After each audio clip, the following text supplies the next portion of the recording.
Hi all, I have another amazing attacking chess game to show you of Leela Chess 445. I believe 445 is really a dramatic attacking player. This game is against Fizbo 2, version 2. So this is a very high ranking chess engine if you look at the official lists, as highly ranked as 5 on one of the main engine lists. So let's have a look at what happens here. E4 from Leela Zero 445. We have a French defense, d4, d5, knight c3, bishop b4. So a winnower, advanced variation, e5.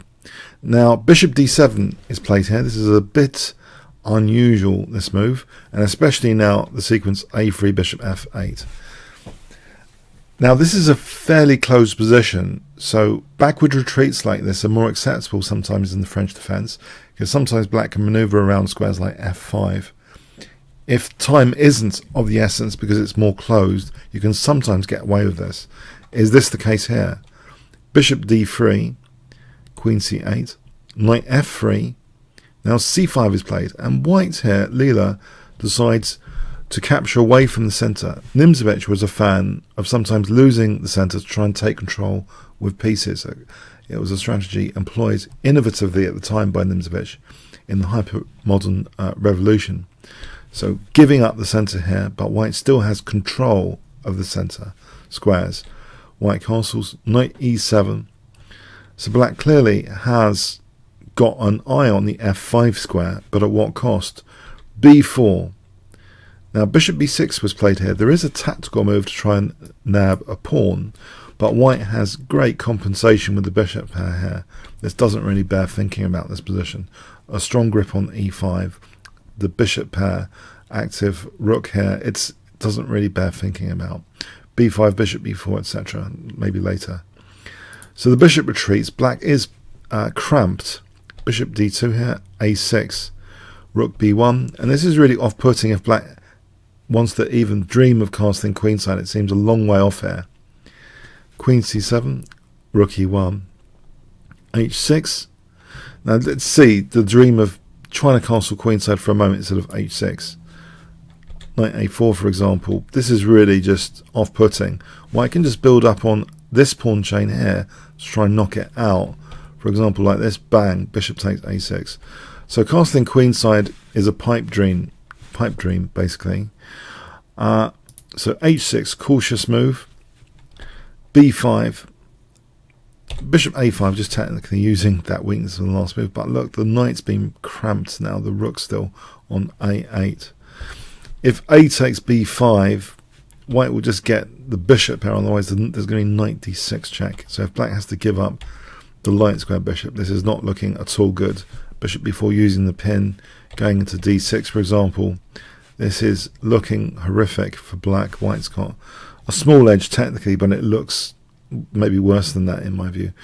So, okay, so bishop a5, we have rook b3 protecting the knight on c3. And now black castles. So has white got some sort of free hand on the king side here? White actually plays knight d4. He's able to do that because of the overprotection of e5. e5 is not dropping. Knight d4 is a very powerful attacking move actually, using that d4 square, because now the queen is free to be used on g4, h5. We see rook c8. Now curiously, there's some stunning behind the scene secret variation here, I would say, that you might consider as a French defense player it logical to consider f6 or f5. Now f6, this will be horrific for all French defense players. You might want to look away. I use the strong engine myself, and initially there was a move it thought was quite good in queen h5 and then also queen g4, but came up with something else in this position, and this might fill you with terror if you do play the French defense. In this sort of position, can you see what white can play? This is a really technical, crunching move. If I give you 5 seconds. So I've given you a clue. It's not a queen move. Okay, it surprised me that this exists. Bishop takes h6.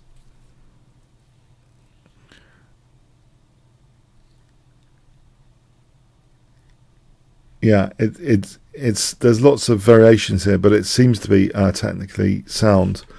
If, for example, f takes, then bishop takes g7, queen g4 check, queen h4 check, queen h5 check, rook e3, threatening rook f3.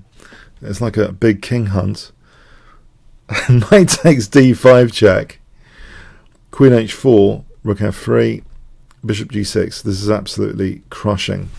Yeah, there's a wealth of variations in this, but it does seem as though f6 can be brutally punished with bishop takes h6. Now this is computer chess, so this is the kind of thing computers can play and are very capable of playing. So this isn't just an irrelevance. This might be why the f-pawn wasn't touched in terms of f6 at least. So bishop takes h6 here is crushing. There's a lot of other variations, but the ideas of bishop takes g7 basically, and coming in with the queen. Just to show you, queen h5 is also fairly strong, but not as strong. This is dangerous, but black might do better here, not with queen c8, but with rook f6. Not as good there either. No, it's all pretty grim with f6. But actually, yeah, technically most incisive is this bishop takes h6 idea, it seems. f5 is also, this is a very plausible defensive idea, like in the previous French defense winner game we saw. Sometimes f5 comes to the rescue. Now here, e takes, this position is also, it's pretty strong after g4. White can just, there's 2 pawns instead of 3, white can just blast through, it seems, with a big advantage at least, resulting in this kind of position, like for example winning the exchange. So it's very, very dangerous, this whole f6 or f5 in a nutshell. So that was my curiosity for why that wouldn't have been considered here, to try and, because it's a classic French defense idea sometimes. Rook c8. So this seems to give white a full free hand now on the king side, like another penalty position. Queen g4, threatening. Bishop takes h6. Black plays king h8. On king f8, it's also dangerous with things like rook e3 coming up. But let's look at the game. King h8. Queen h5 now, threatening. Bishop takes h6. So the king moves again, and now we have this rook left. It is looking like a big, what I call a free hand position. Look at the pieces over here. This is a top 5 ranking brute force chess engine. And this is why I'd like to say, if Leela Chess continues improving, I think it will mop up all the current brute force chess engines before the end of this year. I've said it here and now, guys. It's just going to mop up these engines. They just have no clue, and it's evidenced. You know, you can see visually, we can appreciate visually, this position looks hopeless. Look at the free hand. If an engine can walk into this, well, they need to be given good opening books to avoid this kind of disaster in the opening anyway, to be fair. And they are given good opening books. Because the king is just a sitting duck here. Bishop takes b5. Knight takes b5. c3. The rook's going to swing in soon. And we'll have these two bishops, the queen and the rook, ready to pounce and coordinate. Now here, this pawn is taken, hitting the queen. Rook g3. It's devastating. It's absolutely devastating, this position. g6 is played. As an example, if rook ab8, bang, rook takes g7, queen takes, check, and it's just the classic like mating pattern there. It's pretty hopeless already. It's lost.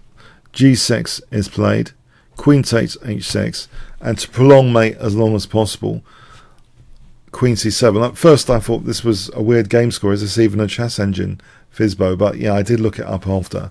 Fizbo is a high ranking chess engine. It's trying to just stave off the mates, like with rook h3, for as long as possible. Now the queen is taken, and with the idea of bishop takes e5 against rook h3, that's extinguished.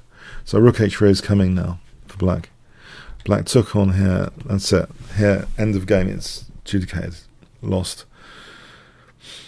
So that was the end of that game. Fizbo completely demolished. The brute force chess engines do rely on human books to a large extent. But this is another amazing thing about the whole Leela Chess project. The neural network based approach, in theory, if it's like AlphaGo, will not need any opening books. It will not need any table bases.